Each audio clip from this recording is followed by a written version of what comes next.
বাংলাদেশ কৃষি প্রধান দেশ। কৃষি আর কৃষক এখানে প্রধান বিবেচ্য, তাই কৃষি নিয়ে সরকার প্রধানের বক্তব্য সুস্পষ্ট। কৃষি জমি যেন নষ্ট না হয়, যেখানে সেখানে যত একটা ইন্ডাস্ট্রি করবে এটা কেউ করতে পারবে না। 3 ফসলের জমিতে তো করতেই পারবে না। কাজে আমাদের দেশের উন্নয়ন প্রকল্পটা এমনভাবে নিই যাতে আমাদের কৃষকদেরকে আমরা সব থেকে বেশি গুরুত্ব দিই। আমরা উন্নত হব, শিল্পায়নে যাব, কিন্তু কৃষককে ত্যাগ করে নয়, কৃষিকে ত্যাগ করে নয়। প্রধানমন্ত্রীর বক্তব্যে দেশের ফসলি জমি নিয়ে সরকারের লক্ষ্য এবং উদ্দেশ্য ভীষণ রকম স্পষ্ট, কিন্তু তারপরেও প্রতি বছর কমছে কৃষি জমির পরিমাণ। বাংলাদেশ পরিসংখ্যান ব্যুরোর তথ্য অনুযায়ী 16 কোটি মানুষের জন্য চাষযোগ্য জমির পরিমাণ 85.77 লাখ হেক্টর। আর মৃত্তিকা সম্পদ উন্নয়ন ইনস্টিটিউটের তথ্য মতে এ পরিমাণ প্রতি বছরই কমছে। তাদের মতে বছরে প্রায় 75,000 হেক্টর জমি অকৃষি জমিতে পরিণত হচ্ছে।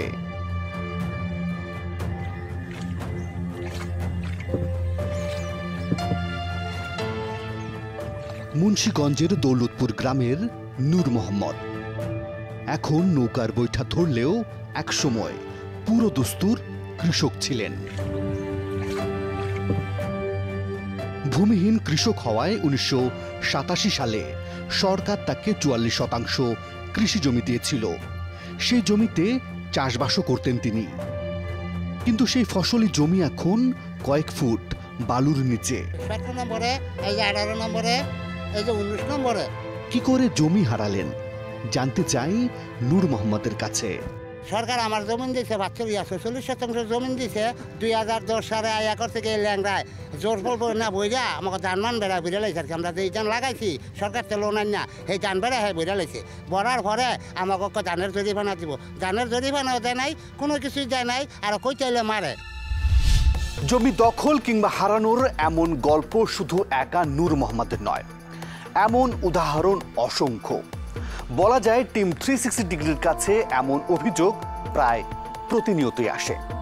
কিন্তু আমরা যখন দেখতে পাই শিল্পায়নের নামে ভূমিহীন কৃষকদের জন্য বরাদ্দকৃত কৃষি জমি দখল হয়ে যায়, যখন মৃত্যুর 7 বছর পর মৃত ব্যক্তি নিজেই তার জমি বিক্রি করেন এবং সেই জমি কেনে অভিযুক্ত কোম্পানি, এমনকি জমি নদী নালা খাল পর্যন্ত উধাও হয়ে যায়, তখন আমরা বিষয়টি অনুসন্ধানের সিদ্ধান্ত নেই।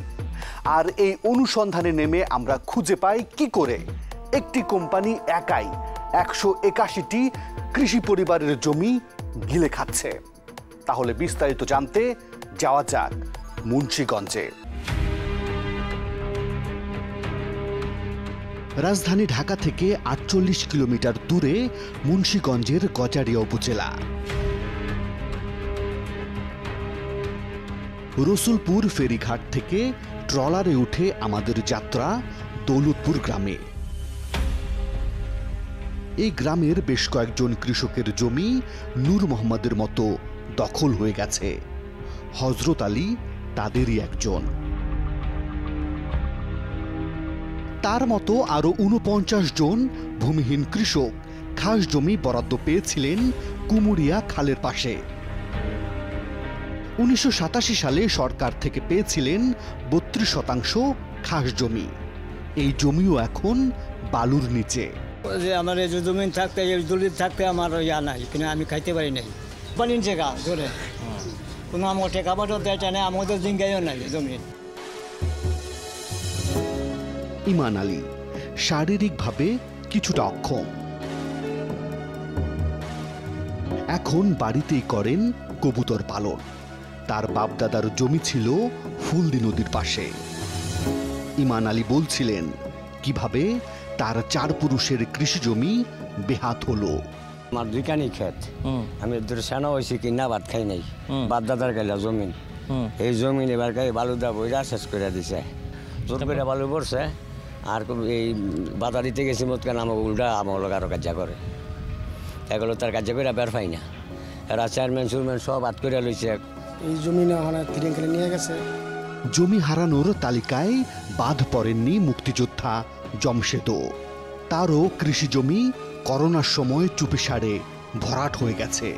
ওই জমিটা আমার 3 অ্যাঙ্গেলে বইরা লাইছে, কিন্তু আজকে 8-9 বছর ধরে 3 অ্যাঙ্গেলে পড়ছে, কোনো সাহায্য সহযোগিতা আমরা পাই নাই।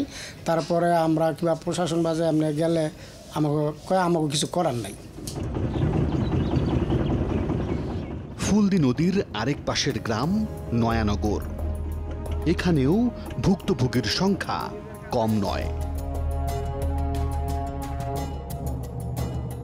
কৃষক আক্তার হোসেন বলছিলেন কিভাবে বালুর নিচে চাপা পড়ে গেছে তার বাপদাদার আমলের 3 ফসলি কৃষি জমি।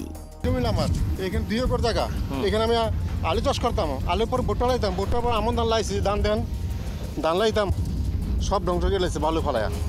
আক্তার হোসেন এখানে বোরচোক নামের একটি খাল থাকার কথা বলছেন, যেটা এখন বালুর নিচে। তার কথা সত্যি হলে মৌজা ম্যাপে নিশ্চয়ই সেটার উল্লেখ থাকবে। এই তথ্য আমরা যাচাই করব। তবে এরই মধ্যে ক্যামেরার সামনে হাজির তমিজউদ্দিন নামের এই বয়স্ক কৃষক। বাবু তুমি কি করলা? তমিজ বলছেন অস্ত্রের মুখে কিভাবে তারা অসহায় হয়েছেন। এই 3 অ্যাঙ্গেলে আমরা গান বালু ফালা দিতে দৌড়ে অস্ত্র দেখায়া আইলে পালা দিলাইছি, কয় গুলি খাবি, অস্ত্র দেয়া দিছে, আমরা দৌড়ে গেছি। হ্যাঁ 3টা ফসল পাইতাম। এই সার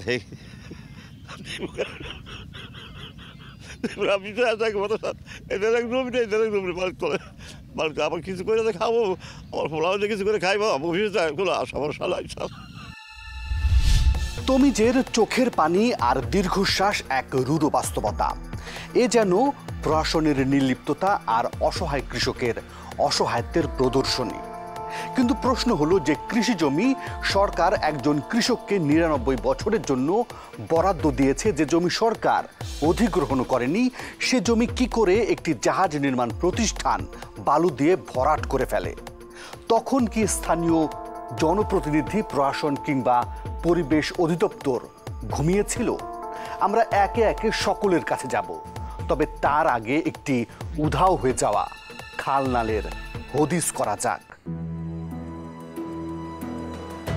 ট্রিঅ্যাঙ্গেল কোম্পানির সীমানার দেয়াল ঘেঁষে থাকা এই জায়গাটিতেই নাকি একটি খাল ছিল, নাম বোরচকের খাল। এই যে দেখেন খালটা, এই খালটা সম্পূর্ণ ভরাট করছে। খালটা স্থানীয় কৃষক আমির হোসেন যে ম্যাপটি দেখাচ্ছেন সেখানেও স্পষ্টতই একটি খালের দেখা মিলছে। আয়তনে প্রায় 3.76 একর। খালটি গিয়ে মিশেছিল ফুলদি নদীতে। শুধু বোরচক নয়, কুমুরিয়া নামের প্রায় 2.17 একরের আরেকটি খাল এখন দখলের কবলে বালুর নিচে। এই যে এই জমিগুলো আমার, এই যে এইটা, এই যে এখানে খাল, তারপরে এই যে আমার জমিগুলো ভরাট করছে, জমিগুলো ভরাট করে আজকে 10 বছর যাবত আমরা এখানে আসতে পারি না। পরিবেশেরও ক্ষতি হয়েছে, আমাদের ফসলি জমির ক্ষতি করছে। আমি আজকে 10 বছর যাবত এই জমি থেকে আমি বঞ্চিত। খালের অস্তিত্বের বিষয়টি আরো পরিষ্কার হতে যেতে হবে গজারিয়া উপজেলা নির্বাহী কর্মকর্তার কাছে।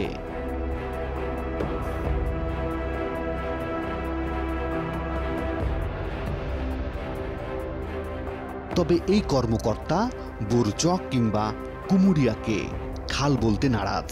খালের যে ব্যাপারটা আপনি বলতে চাচ্ছেন, এটা রেকর্ডীয় কোনো খাল না, এটা হচ্ছে আপনার নাল জমি, নিচু জমি, কিন্তু খালের মতো দেখা যায় এরকম একটা ব্যাপার ছিল। তো ওই জায়গাটা তারা ভরাট করছে। অথচ 2016 সালের গুগল স্যাটেলাইট ছবিতে স্পষ্ট দেখা যাচ্ছে এখানে একটি খাল ছিল। গুগলের 2018 সালের স্যাটেলাইটের ছবিতে সে দেখা যায় খালটি ভরাট হয়ে গেছে। যদি এগুলো খাল না হয়ে নালও হয়ে থাকে, তবুও এগুলো ভরাট হবে কোন যুক্তিতে, কোন আইনে? খালের পর ট্রিঅ্যাঙ্গেল এখন নাকি এগুচ্ছে ফুলদি নদীর দিকে, এমন অভিযোগ স্থানীয়দের। আমরা এই অভিযোগেরও সত্যতা যাচাই করতে চাই।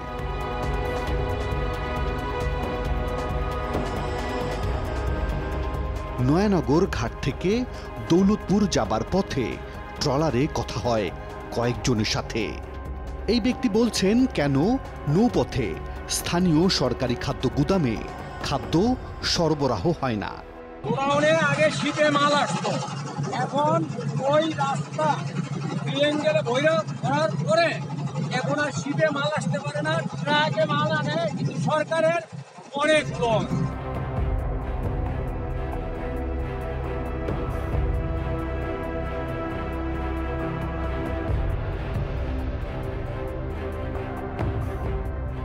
এই সরকারি খাদ্য গুদামের ভেতরে তেমন কাউকে দেখা যাচ্ছে না। রফিকুল নামের এই কর্মচারীর কাছে জানতে চাই, খাদ্য সরবরাহে নৌপথ ব্যবহার হয় না কেন। আগে যেভাবে জাহাজ আসতো, বড় বড় জাহাজ আসতো, আপনার এখন সেই পরিস্থিতিটা নাই। কারণ আপনার নদী এখানে যে জাহাজটা রাখবে ওই পরিমাণ খনন করা নাই, বালি দিয়া ভরে গেছে। কিন্তু উপজেলা নির্বাহী কর্মকর্তা বলছেন তার সময়ে নদীতে কোনো বালুই পড়েনি। আমার টেনিয়রে ফুলদি নদীতে একটা ফোঁটা বালুকে ফেলাইতে পারে নাই, আল্লাহর রহমতে পারবেও না, সেটা নিয়ে কোনো সে নাই। এর আগে যদি কোনো বালু ফেলেও থাকে সেটারও কোনো প্রমাণ আমি এখন পর্যন্ত পাই নাই। আর আপনি যেটা বলতেছেন এলএসডি খাদ্য গুদাম, তো আমি মানে আমার এখান থেকে দেখি, আমি তো আগে যেরকম জাহাজ আসতো এখনও সেরকমই আসে। এখানে নদীর যে মুখটা মেঘনা থেকে ওটা যে ছোট হয়ে আসা বা কিছু কোনো ধরনের ঘটনা ঘটেই নাই। তবে দ্বিমত আছে উপজেলা চেয়ারম্যানের। যদি তার মুখ ভরাট হয়ে যায় তাহলে এই ফুলদি নদীটা মারা যাবে। ফুলদি নদী মারা গেলে টোটাল এটা বিষাক্ত হয়ে যাবে, এই পানিগুলো সারা গজারিয়ার মানুষ ধ্বংস হয়ে যাবে। এটা স্পষ্ট যে নৌপথে জাহাজে একবারে একসাথে যে পরিমাণ পণ্য সরবরাহ করা সম্ভব, স্থলপথে সেটা সময় এবং ব্যয় সাপেক্ষ। এখন যদি বালু ফেলে ফেলে কৃষিজমির পাশাপাশি নৌপথকেও সংকুচিত করে ফেলা হয়, তাহলে ভবিষ্যতে কখনোই নৌপথে সরকারি খাদ্য গুদামে পণ্য সরবরাহ করা সম্ভব হবে না। প্রশ্ন হলো, এগুলো কি দেখার কেউ নেই? অথচ আমরা অনুসন্ধানে নেমে দেখেছি মৃত ব্যক্তিও নাকি জমি জমা বিক্রি করছেন, তাও আবার সেই অভিযুক্ত ট্রিয়াঙ্গেলের কাছে। বাকিটা জানাবো বিরতির পর।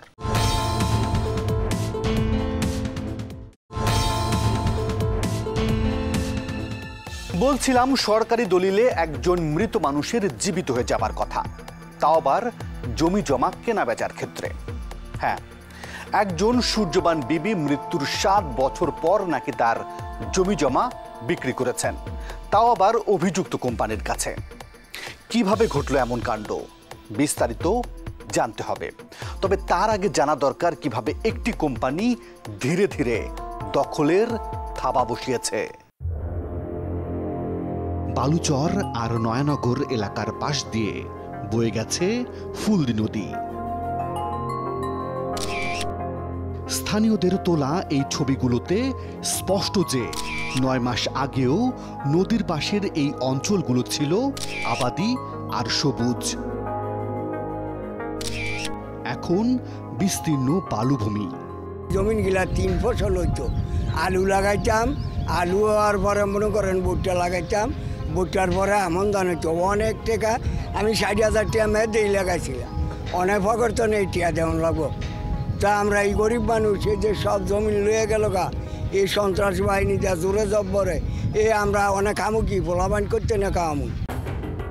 করোনার সময়ের 3 মাস অর্থাৎ মার্চ থেকে মে, যখন সবার মনোযোগ করোনাকে ঘিরে, ঠিক তখনই আশপাশের ব্যক্তি মালিকানা এবং ভূমিহীনদের সরকারি খাস জমির এই বিশাল এলাকায় বালু ফেলে ভরাট করে ফেলে ট্রিয়াঙ্গেল।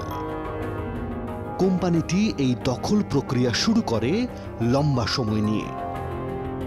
মূলত মেঘনা নদীর সাথে ফুলদি নদীর সংযোগ এবং তীরবর্তী হওয়ায় ট্রিয়াঙ্গেল এই এলাকাটিকে বেছে নেয়। এলাকার সকল জমি 3 ফসলি, কিন্তু তারপরেও এই কৃষি জমিতেই ডকইয়ার্ড বানাতে গত 10 বছর ধরে ধীরে ধীরে চেষ্টা করতে থাকে ট্রিয়াঙ্গেল আর তার সহযোগী কোম্পানি দাহিক ইন্টারন্যাশনাল। স্থানীয়রা বলছেন এই লম্বা সময়ে তারা কিনতে পারে মাত্র 20 একর জমি, যদিও কোম্পানির দাবি জমির পরিমাণ দ্বিগুণ। এরপর বাউন্ডারি দিয়েই তারা শুরু করে পরবর্তী কৌশল। নিজেদের জমিতে বালু ভরাটের নামে তারা খালসহ আশপাশের 110 একর জমিকেও ভরাট করে ফেলে। মঞ্চাল হক নয়নগর গ্রামে 37% জমি আছে তাদের। চাষ করতে গিয়ে দেখেন জমিটি বালু দিয়ে ভরাট হয়ে যাচ্ছে। জানালেন অভিনব কায়দায় আর জালিয়াতি করে জমিটি দখল করে নেয় একটি বেসরকারি কোম্পানি।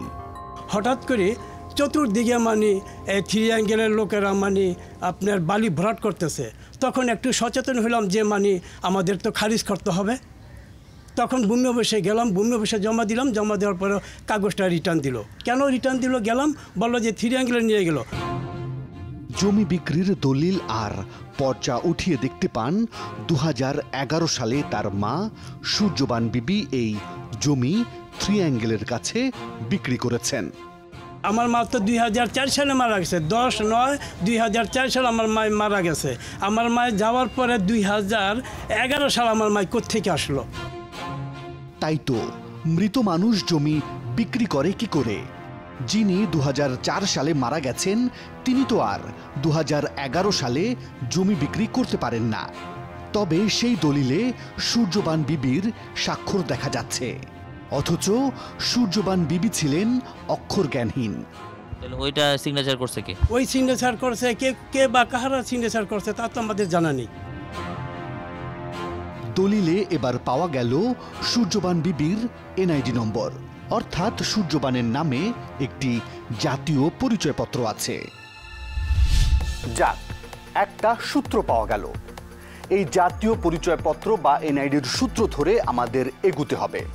আমাদের জানতে হবে কিভাবে মৃত সূর্যবান বিবি জীবিত হলেন তো হলেন জীবিত হয়ে রীতিমতো জমি জমা বিক্রিও করতে লাগলেন, তাও আবার মৃত্যুর 7 বছর পর।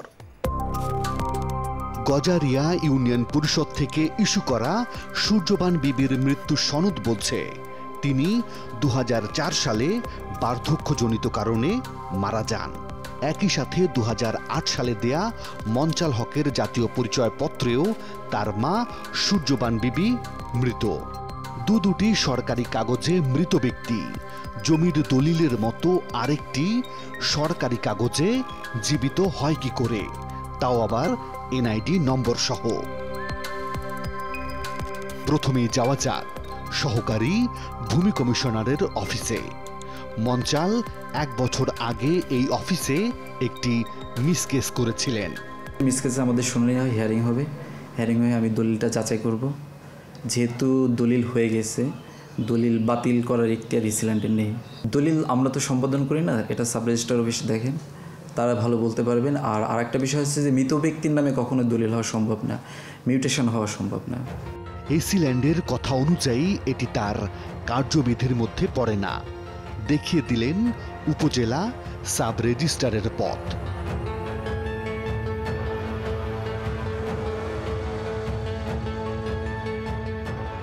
আমরা এবার উপজেলা সাব রেজিস্ট্রার অফিসে। আমাদের দেয়া দলিলপত্র তিনি আরেকজনকে ডেকে দেখালেন।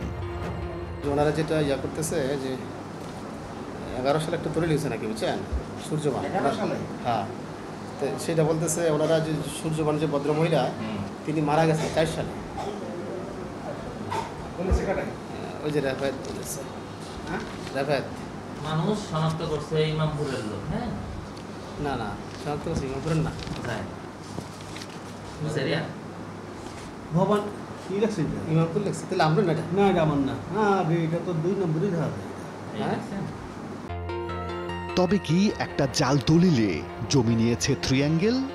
আরো স্পষ্ট হতে হলে এই দলিল লেখক রেফায়েতুল্লাহকে খুঁজে বের করতে হবে, জানতে হবে কে বা কারা এই কাজ করেছে। দলিলে সূর্যবান বিবিকে যারা শনাক্ত কিংবা সাক্ষ্য দিয়েছেন রেফাতুল্লাহর মাধ্যমে হয়তো তাদের খুঁজে বের করা যাবে। সাব রেজিস্ট্রার অফিসের বাইরের এই টিনের চালার নিচে বসেন স্থানীয় সব দলিল লেখক।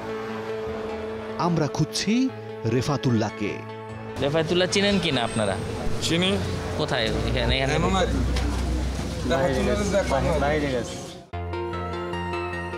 রেফাতুল্লাহ যেখানে বসেন সেখানে কেউ নেই।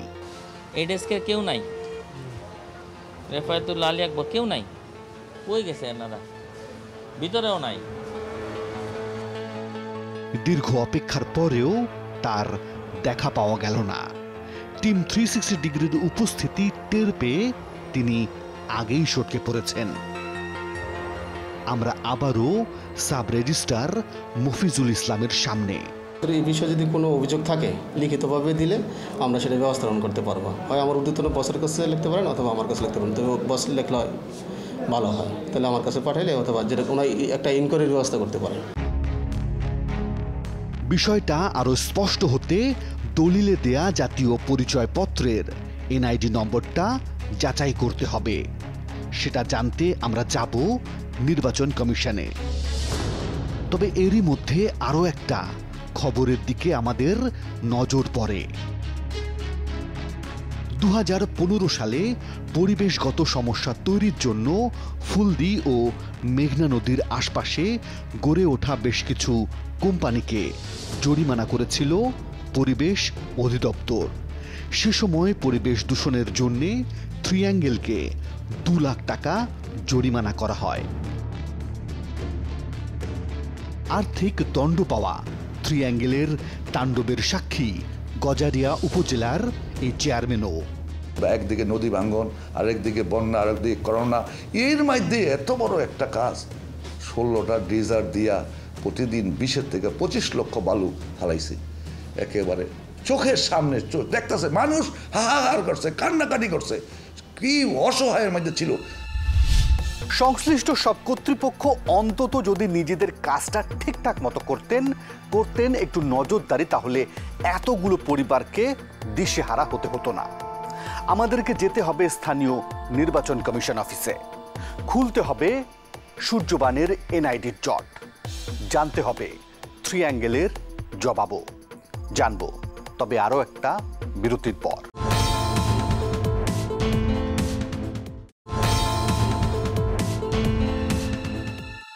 বলছিলাম কিভাবে 3 ফসলি কৃষি জমি শিল্পায়নের চাপে বালুতে ভরাট হয়ে যায়, তাও আবার শত শত একর ব্যক্তি মালিকানা আর সরকারি খাস জমি। শুধু তাই নয়, কয়েকটি কোম্পানি মিলে কি করে নদী কমিশন, পরিবেশ অধিদপ্তর আর মুন্সিগঞ্জ জেলা প্রশাসনের নাকের ডগায় বসে এসব করে, সেটাও একটা বড় প্রশ্ন। আমরা সব প্রশ্নের উত্তর খুঁজব, তবে তার আগে মৃত সূর্যবানের জমি বিক্রির জট খোলা যাক। গজারিয়া উপজেলা পরিষদের পাশেই নির্বাচন কমিশনের অফিস। এটা স্থানীয় সার্ভার স্টেশন। এখান থেকেই হয়তো আসল সূর্যবান বিবি সম্পর্কে স্পষ্ট হওয়া যাবে।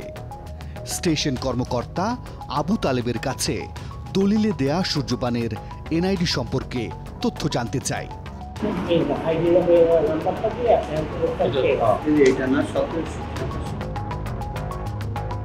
তিনি সার্ভারে খুঁজতে শুরু করলেন, কিন্তু নানাভাবে খুঁজেও সার্ভারে এই আইডি সম্পর্কে কোনো তথ্য পাওয়া গেল না। এবার শুরু হলো মঞ্চাল হকের এনআইডি নম্বর যাচাই পর্ব। সার্ভারে পাওয়া গেল মঞ্চাল অর্থাৎ মনিরুল হকের সকল তথ্য। নির্বাচন কর্মকর্তা আবু তালেবের কাছে জানতে চাই কোন এনআইডিটি সঠিক আর কোনটি জাল। এই ভোটার নাম্বার দিয়ে আমরা অনলাইন সার্চ দিয়া এই নাম্বারের কোনো ভোটার বা এই নামের কোনো ভোটার পাওয়া যায়নি, এই নাম্বার কোনো তথ্যই পাওয়া যায়নি। এটা একটা হয়তো সম্ভবত এটা একটা ভুয়া নাম্বার দিয়ে তারা কাজ করছে। উনি জমি রেজিস্ট্রি করার সময় যে কাগজপত্র বা সাথে যে আইডি কার্ডের কপি দাখিল করে থাকেন যদি, তাহলে সম্ভবত ওনার একটা আইডি কার্ড ভুয়া বানায় আনিছে। এটা নির্বাচন কমিশন প্রদত্ত কোনো আইডি কার্ড নয়।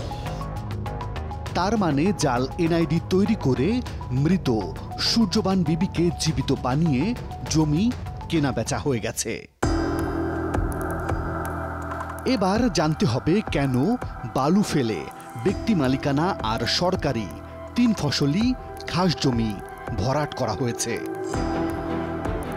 ট্রলার থেকে নেমেই আমরা ট্রিঅ্যাঙ্গেলের অফিসের ভেতরে যেতে চাই। বালুচরের পাশেই ট্রিঅ্যাঙ্গেলের সাইড অফিস। বেশ বড় জায়গা নিয়েই চলছে জাহাজ নির্মাণে ডকইয়ার্ড তৈরির কাজ। একটু ওনাদের সাথে কথা বলতে চাই, চেয়ারম্যান এবং সিইওর সাথে। আমাদের হেড অফিসে যেতে। হেড অফিসে? হেড অফিস আপনি মতিঝিল যে বিমান অফিসের উল্টা দিকে আপনাদের যে এনআরবিসি ব্যাংক আছে। হ্যাঁ হ্যাঁ, এনআরবিসি ব্যাংক। এনআরবিসি ব্যাংকের 14 তলায় আমাদের হেড অফিস। এখানে নাকি কথা বলার মতো কেউ নেই। কথা বলতে হলে যেতে হবে রাজধানী ঢাকায় ট্রিঅ্যাঙ্গেলের মূল অফিসে। তাহলে যাওয়া যাক মতিঝিল দিলকুশায় ট্রিঅ্যাঙ্গেলের প্রধান কার্যালয়ে। ঢাকায় ফিরে বেশ কয়েকটি গণমাধ্যমে কোম্পানিটি সম্পর্কে কিছু তথ্য আমাদের নজরে আসে। 7 মাস আগে শেয়ার মার্কেট থেকে বিনিয়োগ সংগ্রহের জন্য আইপিও আবেদন করেছিল ট্রিঅ্যাঙ্গেল, কিন্তু বেশ কিছু কারসাজির কারণে তাদের আইপিও আবেদনটি বাতিল হয়ে যায়। এ বিষয়ে স্পষ্ট হতে আমরা হাজির হই বাংলাদেশ সিকিউরিটি অ্যান্ড এক্সচেঞ্জ কমিশনে, যেগুলা আমাদের রুলস কমপ্লাই করে নেয় এবং অ্যাকাউন্টসের উপর কিছু ওভার স্টেটেড অ্যাসেট দেখানো হয়েছে, আন্ডার স্টেটেড লাইবিলিটিস করে অনেক ক্ষেত্রে অ্যাকাউন্টিং স্ট্যান্ডার্ড ফলো করেছে কিনা, ডেপ্রিসিয়েশন ঠিক মতো দেখাইছে নাকি ডেপ্রিসিয়েশন কম দেখিয়ে প্রফিট বেশি দেখাইছে, এই ধরনের জিনিসগুলো আমরা আইডেন্টিফাই করে এবং তাদেরকে বলছি যে এই কারণে এটার অ্যাপ্রুভাল দেওয়া যাচ্ছে না, অনেক ক্ষেত্রে রিজেক্ট করে দিছি। বাহ, কারসাজির শেষ নেই। শুধু তাই নয়, আরও অনেক কিছুই করেছে ট্রিঅ্যাঙ্গেল, কিন্তু অদ্ভুত কারণে এই কোম্পানিটির বিরুদ্ধে ব্যবস্থা নিতে নিশ্চুপ থেকেছে বেশ কিছু সরকারি সংস্থা। আমাদের হাতে আসা এই চিঠি বলছে মুন্সিগঞ্জ এলাকায় নদী দখলদারের তালিকায় 8টি কোম্পানির মধ্যে তারা রয়েছে 1 নম্বরে। এই 8টি নদী খেকোর বিরুদ্ধে ব্যবস্থা নিতে বলা হয় 1.5 বছর আগে। কি ব্যবস্থা নেওয়া হয়েছে জানতে আমরা হাজির হই নদী রক্ষা কমিশনের চেয়ারম্যানের সামনে। কোনো চ্যানেল অথবা রিভারকে প্রবাহ যদি বন্ধ করে 1898 সালের বাংলাদেশে যে ফৌজদারি কার্যবিধি আছে সিআরপিসি 1998 তার একেবারে 133 ধারে বলে দেওয়া আছে এটা ফৌজদারি অপরাধ, পুলিশ টেক আপ করতে পারে যে কোনো সময় এবং তাদেরকে ডিস্ট্রিক্ট ম্যাজিস্ট্রেটের কাছে সোপর্দ করবে। ডিস্ট্রিক্ট ম্যাজিস্ট্রেট আবার যদি মনে করেন যে এটা ভেরিফাই করবেন, একজন ম্যাজিস্ট্রেটকে নিয়োগ করে দিয়ে ভেরিফাই করে যদি প্রমাণিত হয় তাকে জেলে দিয়ে দেবেন। বালু আইন যেটা আছে, বালু এবং মাটি ব্যবস্থাপনা আইন 2010, সেখানে কালেক্টর বাহাদুর বা জেলা প্রশাসককে এই ক্ষমতা দেওয়া আছে। তিনি বলছেন ব্যবস্থা নিতে পারে জেলা প্রশাসক। এবার এসব অভিযোগের জবাব জানতে হবে। মতিঝিলের দিলকুশা এলাকা, এনআরবিসি ব্যাংক টাওয়ার, এই ভবনের 15 তলায় ট্রিঅ্যাঙ্গেলের প্রধান কার্যালয়। কোম্পানিটির কর্তা ব্যক্তিদের সাথে আমরা কথা বলতে চাই, কিন্তু দীর্ঘ সময় আমাদের বসিয়ে রেখে জানানো হলো কথা বলার মতো কেউ নেই। স্যারকে মেসেজ পাঠানো হয়েছে, বসে কথা বলবে। আমরা কোম্পানিটির এমডি আমিনুল ইসলামের সাথে বিভিন্নভাবে যোগাযোগের চেষ্টা করি। তাকে না পেয়ে কোম্পানির পরিচালক লোকমান হোসেনের সাথে যোগাযোগ করা হলে তাকেও পাওয়া যায়নি।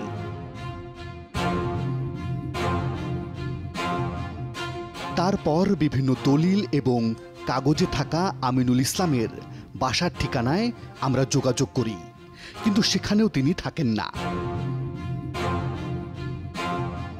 এরপর ট্রিঅ্যাঙ্গেলের পক্ষ থেকে পরিচালক মইনুল ইসলাম আমাদের দেখা করতে বলেন,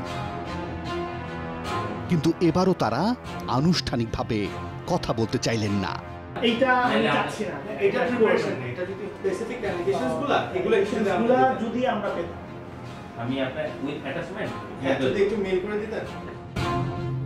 তাদের কথা অনুযায়ী প্রশ্ন ইমেল করা হলেও এখন পর্যন্ত কোনো জবাব মেলেনি। 3 সপ্তাহ অপেক্ষার পরেও কেন প্রতিষ্ঠানটি আমাদের কোনো প্রশ্নের উত্তর দেয়নি সেটা নিশ্চয়ই বুঝতে আপনাদের কষ্ট হবার কথা নয়। আসলে ফসলি জমি, নালা, খাল দখলের গল্পগুলো প্রায় একই রকম, কৌশলও প্রায় অভিন্ন। দায়িত্বশীল প্রতিষ্ঠানগুলো এর সবটাই জানেন বহু আগে থেকেই, কিন্তু আফসোস অবস্থার কোনো পরিবর্তন হয় না। আমরা চাই এই অবস্থার পরিবর্তন ঘটুক, সুশাসন নিশ্চিত হোক, প্রতিষ্ঠিত হোক সর্বক্ষেত্রে। প্রিয় দর্শক, আপনাদের কাছে কোনো সুনির্দিষ্ট তথ্য কিংবা অভিযোগ থাকলে আমাদেরকে জানাতে পারেন। আমাদেরকে জানাতে পর্দায় দেখানো মাধ্যমগুলোতে যোগাযোগ করুন। আজ তাহলে এ পর্যন্তই। তবে কথা কিন্তু একটাই, ভালো থাকবেন, ভালো রাখবেন।